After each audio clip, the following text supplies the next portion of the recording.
You'll see them any weekend flying across Sydney Harbour. Racing catamarans. Fun boats, really. Good for a 3-hour romp in sheltered waters.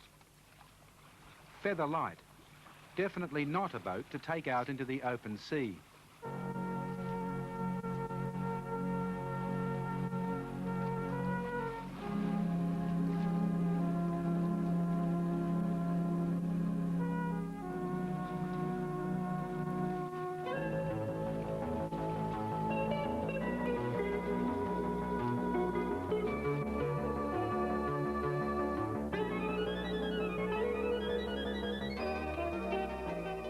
Strictly for sheltered waters. But rules are made to be broken. 2 young Australian sailors have thrown caution to the winds. Peter Close and Derek Hamilton are on their way to the Philippines. From Cairns to Manila, 5,000 kilometres through some of the most treacherous waters anywhere. Their skippers had rarely been out in the open sea before and knew little about navigation. They knew even less about what lay in store for them. And if they had, it's doubtful they'd even have attempted the trip.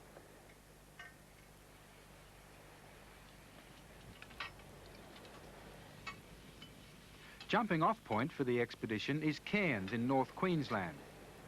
Friends and supporters are up half the night making last-minute adjustments. For the first 180 kilometres, larger catamarans will accompany the pair to lend moral support. And support at this stage is sorely needed. While the enterprise has captured popular imagination, the authorities thoroughly disapprove.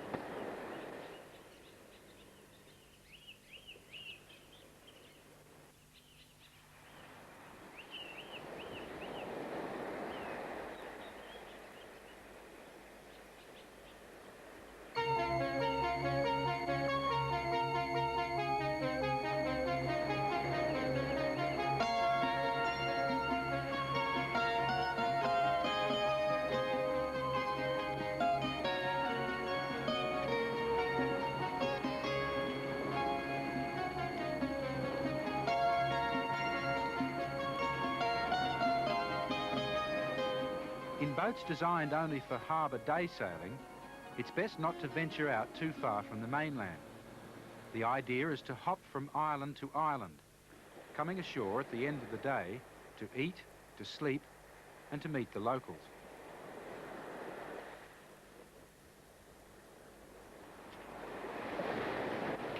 The first few days through the Great Barrier Reef were easy sailing. 3 days out of Cairns, the settlement of Cedar Bay, accessible only by sea or on foot. Its remote location on the tropical coast of Queensland once attracted hundreds of Australians in search of a simpler lifestyle.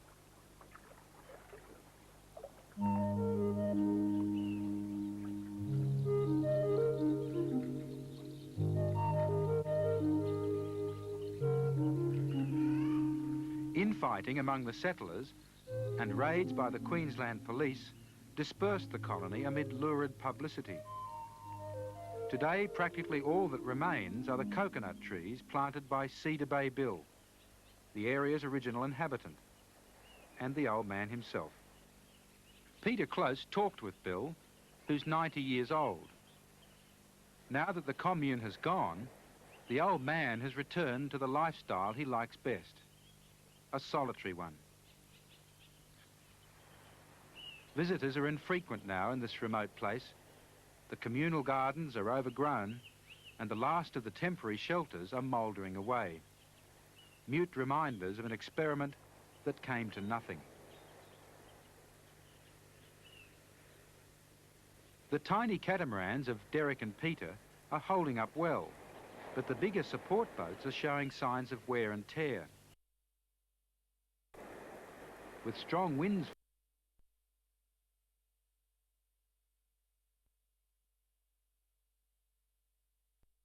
now to Cooktown, the next major port of call.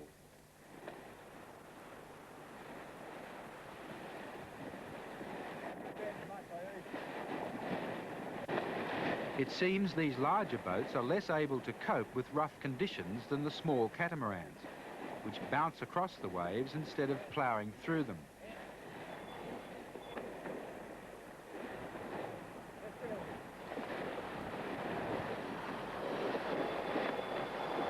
The two expedition boats will sail on to Cooktown next day.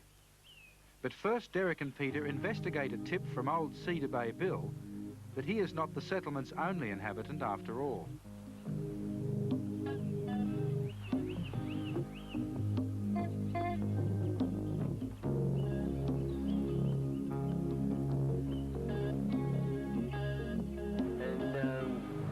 You grow plants and vegetables here? Yeah. And Spinach and tomatoes, parsley. yeah? And marigolds. Yeah, and what do you miss the most from, you know, the outside world? Men. Peaceful men or just men? Peaceful men. Yeah? Like predominantly girls who are living up here? Yeah, to help us put a roof on and chimney and cut wood.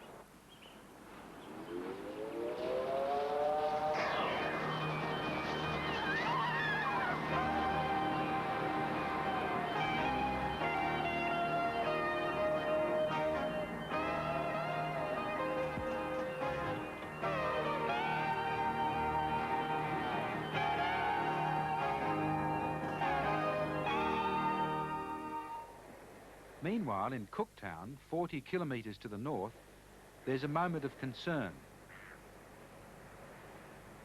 One of the support catamarans has failed to arrive.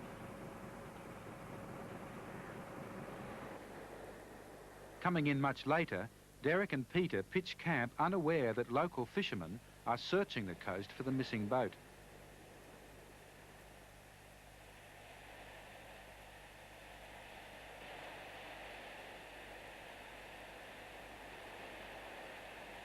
Major structural damage has finally ended its participation in the venture.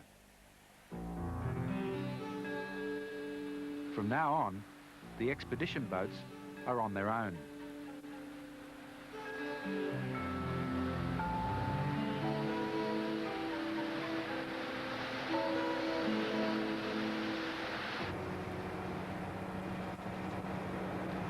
With the help of the local policeman, the luckless support boat is found and patched up. Its exhausted crew members, by now beginning to wonder why they came, struggle into Cooktown. From here they'll return to Cairns, with their boats on the back of a truck. Cooktown is home port for a fleet of prawn trawlers, and their skippers know the area intimately. Dangerous reef waters where even Captain Cook once came to grief.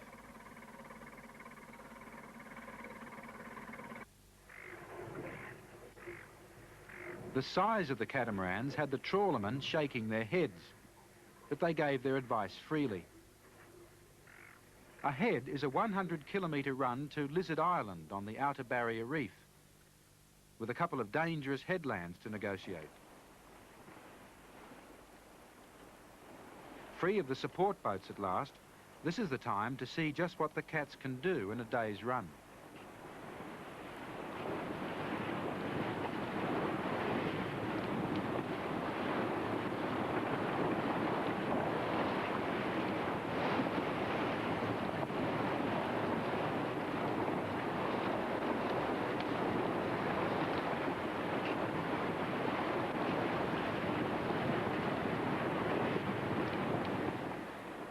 Pushed along by the southeast trade winds, which blow all day at this time of year, the catamarans have no trouble making Lizard Island that evening.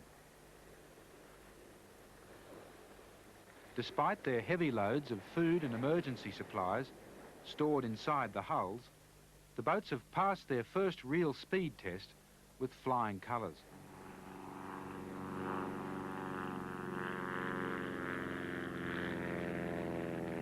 Lizard Island is now an exclusive holiday resort, but recreation was far from Captain Cook's mind when he climbed its highest peak in 1770, looking for a passage through the coral reefs.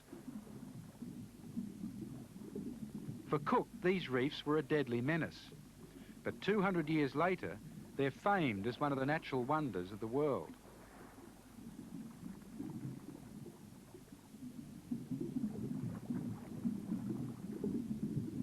It's a great way to relax after the fast run from Cooktown.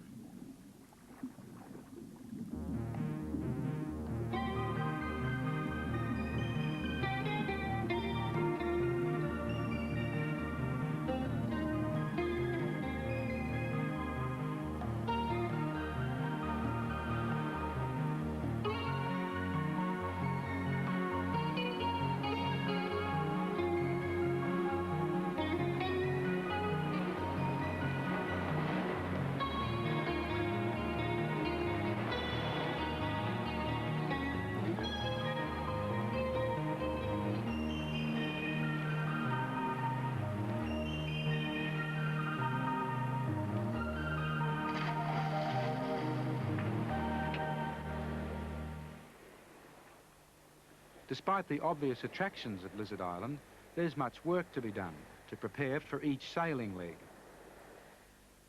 Charts must be stored in the hulls to protect them from the spray, and so the course ahead has to be memorised the day before.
Scores of tiny islands lie scattered inside the barrier reef, most of them uninhabited.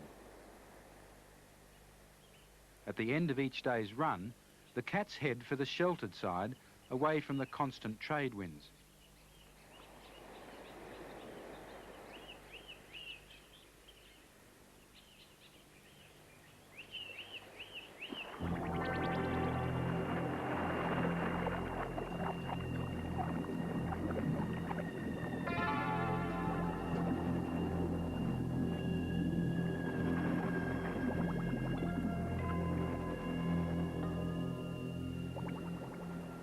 Emergency rations are carried in the boats, but in these waters they hardly seem necessary.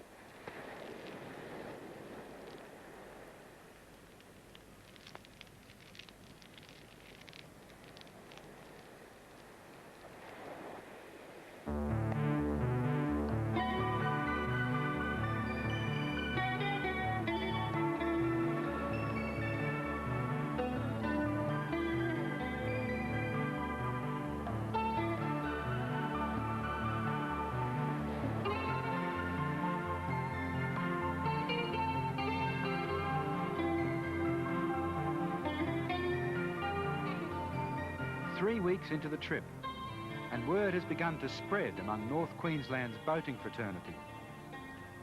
There are two young eccentrics with a mad scheme of sailing to the Philippines.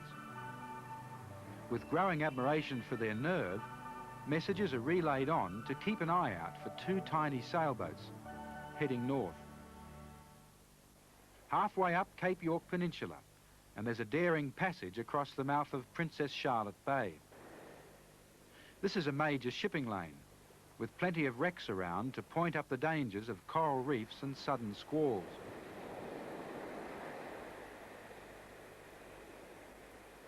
To be caught by nightfall this far out is to tempt disaster. The cats have no radios aboard to call for help.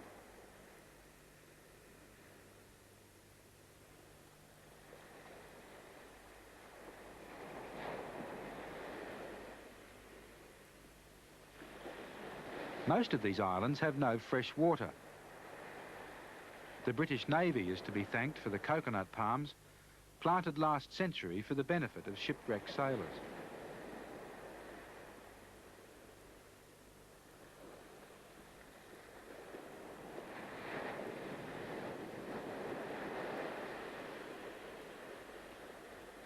Next day, the wind has strengthened. To lessen the risk of capsize, sail area is reduced by half. It makes no difference.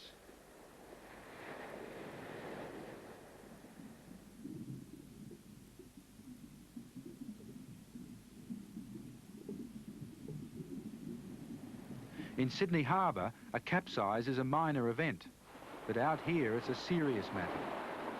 For several days now, a pair of tiger sharks have been keeping them company.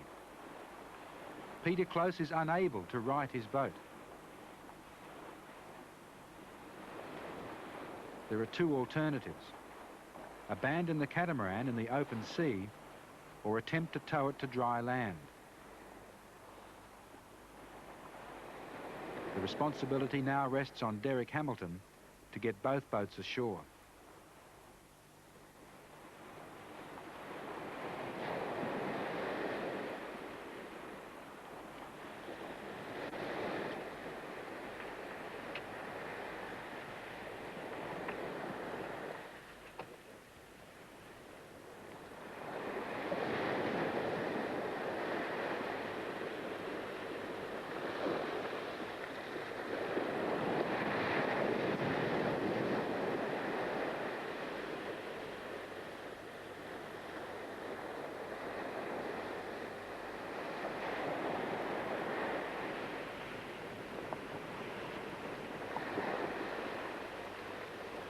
Fortunately, the only damage is a bent mast, which they can put right. There are no repair yards in this part of the world. After 4 weeks, the catamarans are approaching the tip of the Cape York Peninsula, hugging the coast after their capsize scare.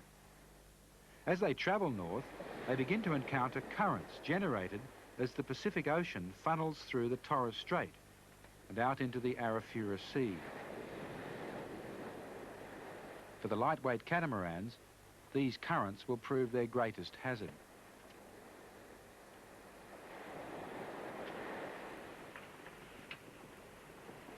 At Thursday Island on the tip of Cape York, the sailors learn as much as they can before attempting to cross the Torres Strait.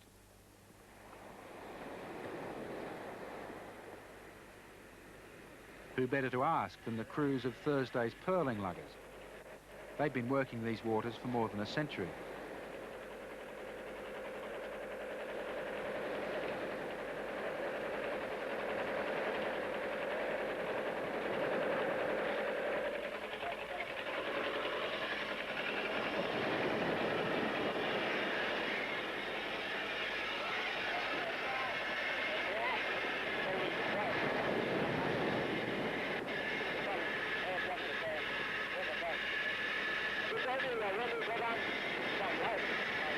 The Torres Strait Islanders show little surprise when Peter and Derek tell them their plans.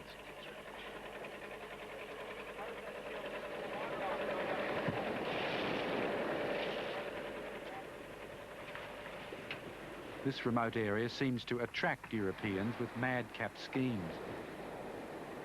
On Tuan Island, north of Thursday, a British couple are trying to find out whether they can survive without help on a tropic island. Well, from Cairns to Irian Jaya, possibly, is the next stop. Yeah? Well, what's this? Just for fun, or...?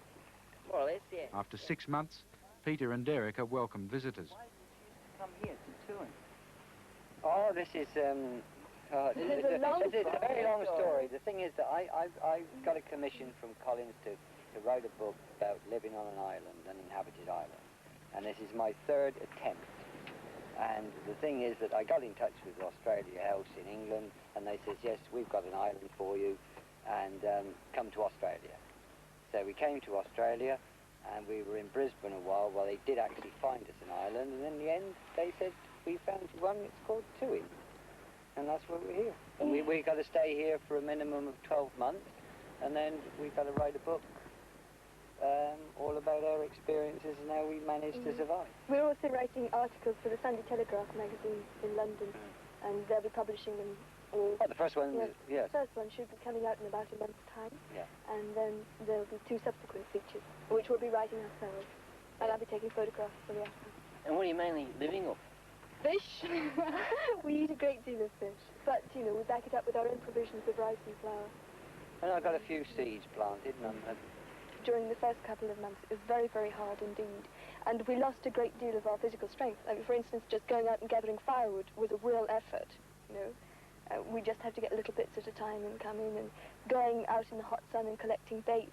Crab's the very best bait, but for that you have to go down to the mangroves with a spear when the tide is just right, and you see them sitting by rocks crouching. Your eyes gradually get used to it as you do it day after day. And you just throw the spear at them, and after a while you find that you're getting them more times than losing them.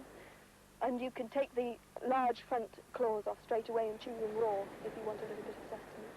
So when you're starving, you can eat anything? When you're starving, you can eat pretty well anything. For instance, there's an islander's garden not far from the other end of the island, and I arrived there one day after making that long trek there, and just ate 4 or 5 yams raw because I was that hungry. You know? But since Giles started working with the engines and we've been getting flour and rice in return, we've both put on a great deal of weight, especially myself, and it's changed our life completely. we almost starved to death, and because this island doesn't yield very much at all. The seeds died that I planted, and like in Robinson Crusoe book. And then one of the islanders came over, and he found out that I could repair engines. This totally altered our whole way of life. And so we did a barter system, and in exchange, for repairing an engine, they gave me a tin of flour or a bag of rice. And I must say, we never looked back after that. And so, what do you miss the most, Lucy? I really miss fresh fruit, salads, stuff like that. And I miss fresh water, because we have so little of it, I can't wash in it. You never get a lather from seawater. There are times when I'd really like to take a shower, although I'm getting more and more used to just using the sea. What else do I miss? I miss people. I mean, there are many, many people that I love back in Britain, and I miss them, certainly. But I love an apple right now.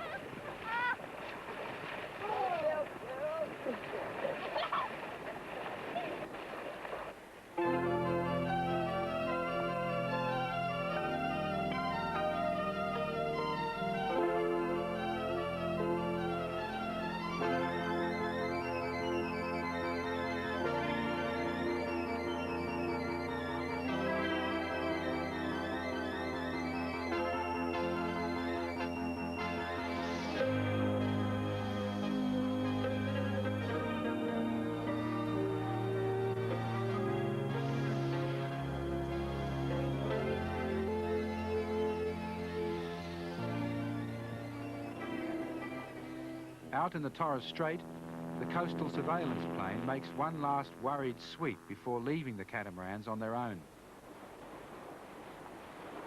Peter Close and Derek Hamilton began this adventure with no real understanding of what sailing to the Philippines involved. They're about to find out.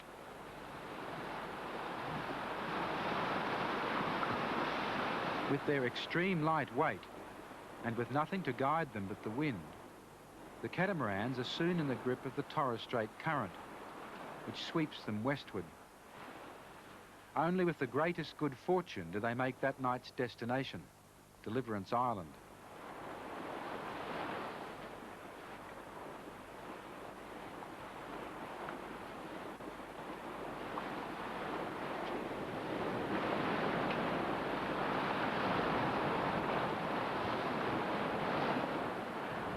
The next day finds them heading due north again, towards the coast of Indonesian New Guinea, Irian Jaya.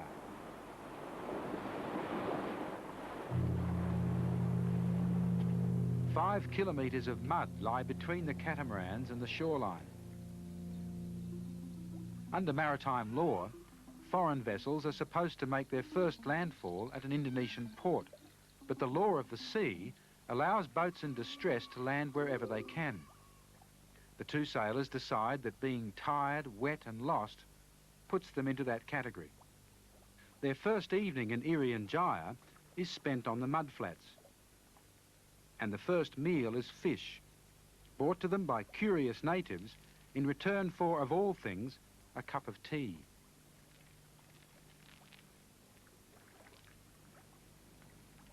The native people here inhabit villages built above the mud, living off crocodiles and cassowary. But the most fascinating thing about them is their astonishing tolerance to the clouds of mosquitoes that appear at nightfall, a tolerance that the two Australians will soon come to envy.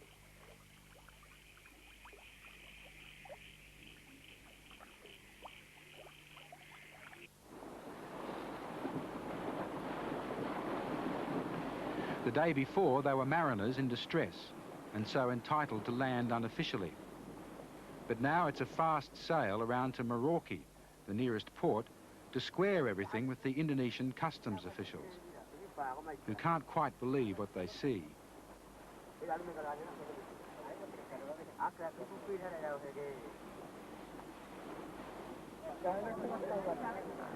With passports duly stamped, the Australian-Philippines catamaran expedition goes shopping in Merauke's markets, stocking up for the next leg of the journey.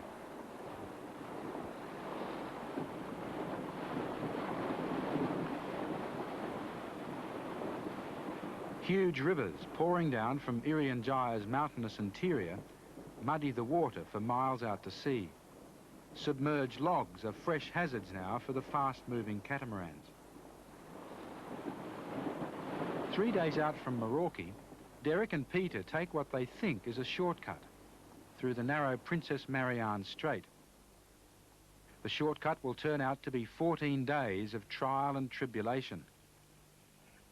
There are 180 kilometres to be negotiated, and the wind in the strait is light and fluky. Endless mangrove swamps force the pair to live day and night on their boats, cramped and uncomfortable.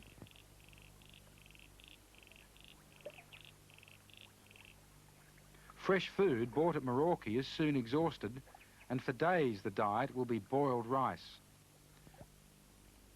Many hours are spent becalmed, sheltering from frequent tropical downpours. The runoff from the tents is their only supply of fresh water.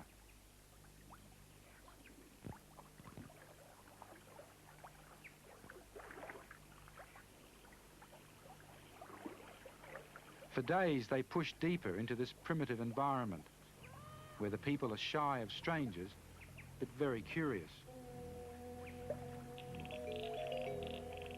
Derek and Peter are well aware that their progress is being closely observed.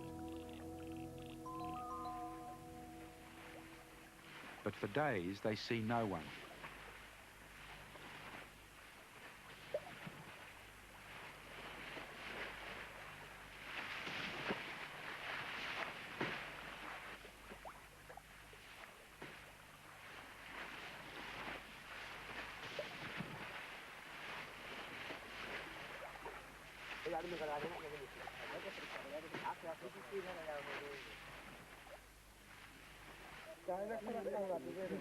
Finally, a cautious meeting, and fresh bananas are traded for tobacco.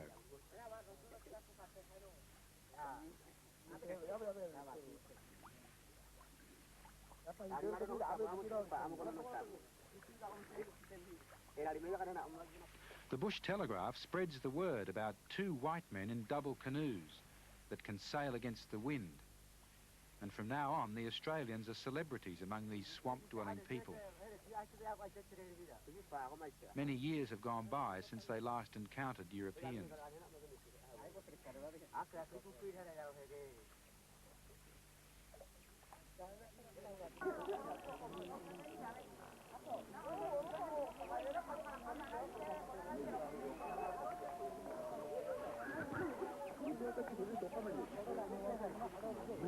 In the narrow waterway of the strait, daily progress is governed by the flow of the tide.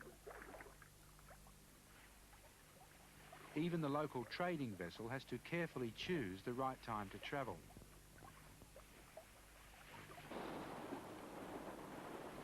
running with the tide, the cats make good progress. When the tide turns, it's a different story.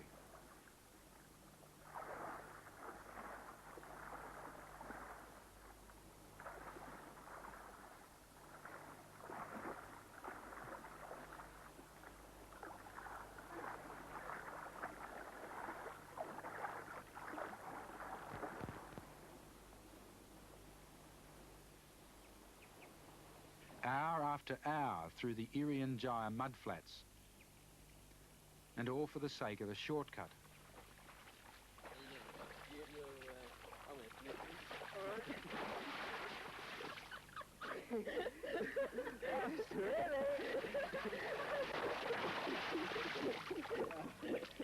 Just relax.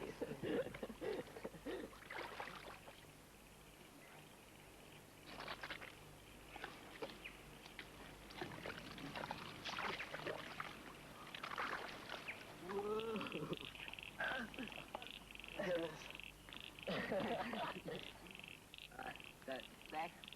Thank you. And forward.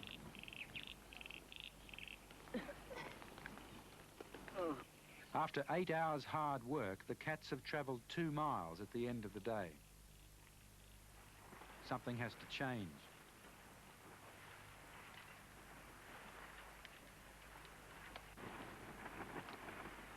Stranded on the mud, the sailors spend the next day on much-needed maintenance and try to find a way out of their predicament.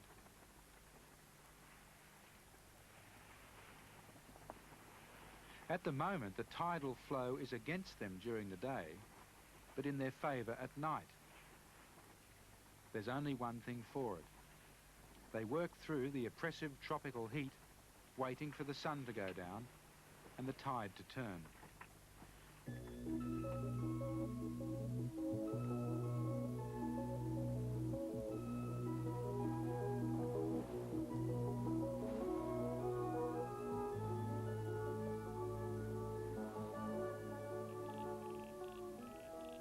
They sailed through the night and into the early hours of the next morning, tied together to avoid losing each other in the darkness.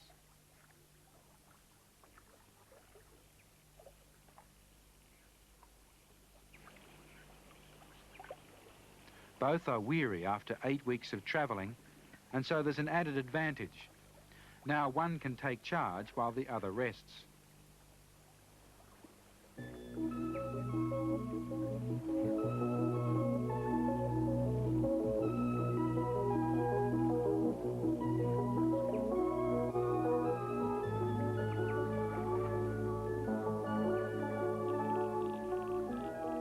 Lying up in one place during the day carries its own drawbacks.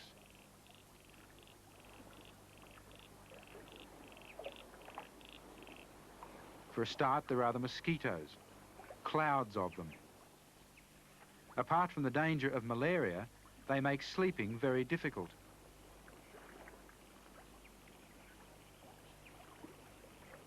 The two Australians have been friends for years, but even so, they have to work hard now to avoid venting their frustrations on each other. There are tablets to ward off malaria, but there's little they can do to avoid the constant discomfort of living day and night on their boats.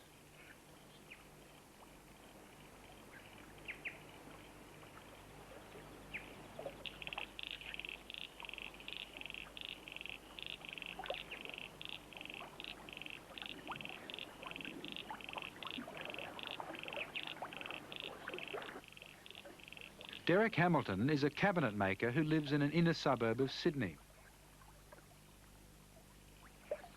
At this point in time, there's nowhere else he'd rather be.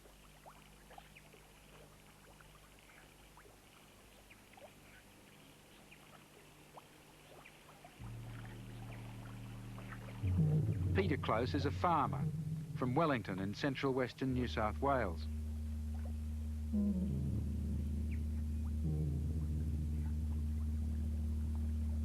In the swamps of Irian Jaya, dreaming of better days to come, Peter Close and Derek Hamilton struggle to keep up their spirits.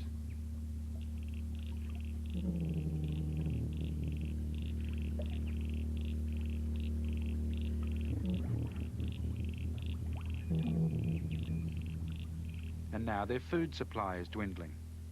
They're down to a cup of rice a day.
In the confusion of the capsize, a spinnaker pole has been lost. There's no spare.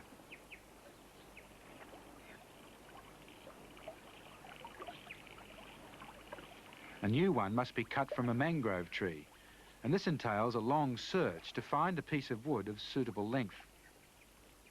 The right tree is eventually found, but the search takes Derek and Peter far out into the swamp, away from the relative security of their boats.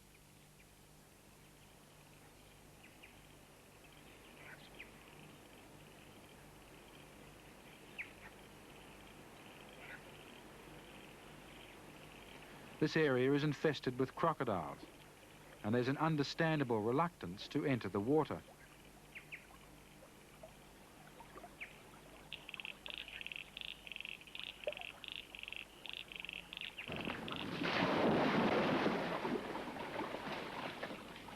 Okay, good luck, machete. Yeah, all right. And that.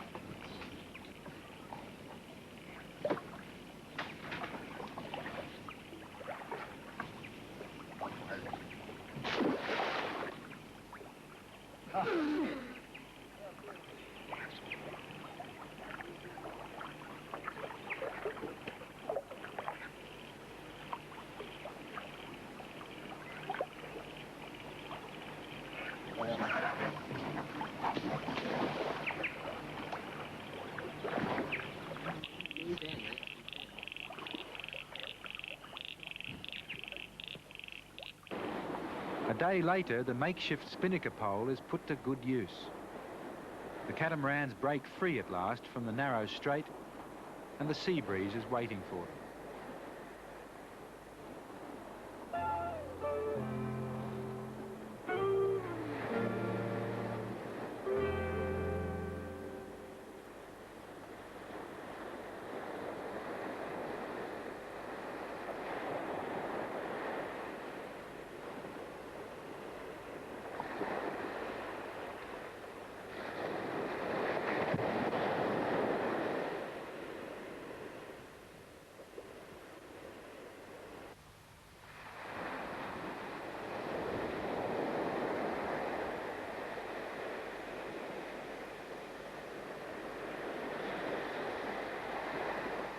Mud banks give way to fine white sandbars, and morale picks up again.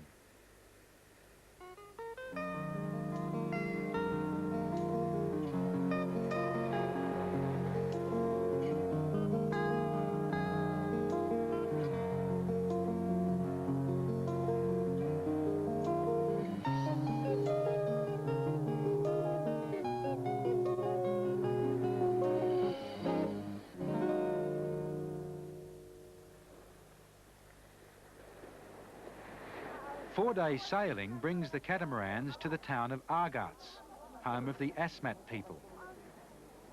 Michael Rockefeller, son of the American billionaire, disappeared near here in 1961.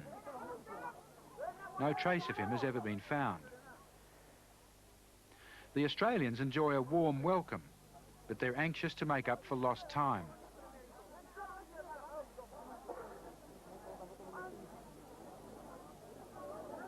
After a wash and a good meal, they're off again.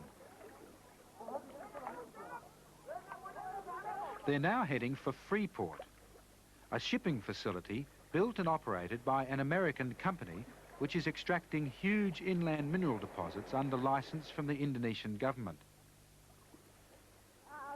Unknown to Peter Close and Derek Hamilton, here in Freeport, their journey will end.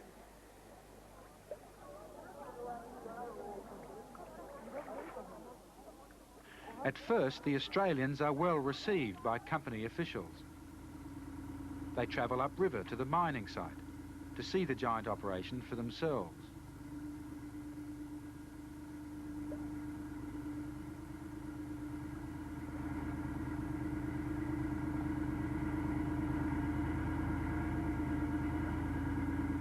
High up in these mountains is one of the world's largest deposits of copper and gold. Freeport has invested hundreds of millions of dollars in roads, tunnels, aerial conveyor belts and ore pipelines to bring the minerals down to the coast.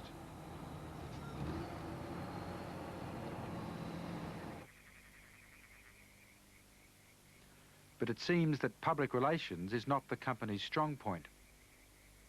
Critics have accused it of mercilessly exploiting Irian Jai's mineral resources. As a result, senior officials at the mine site are hostile towards uninvited guests.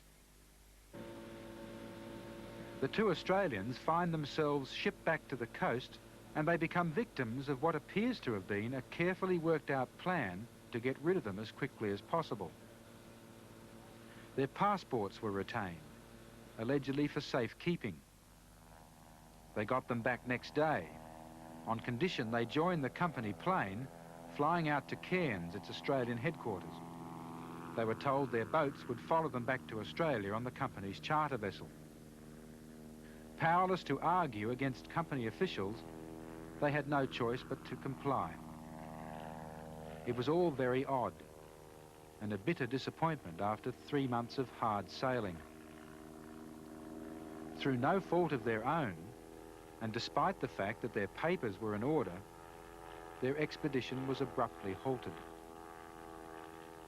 Peter Close and Derek Hamilton have yet to learn the reason why.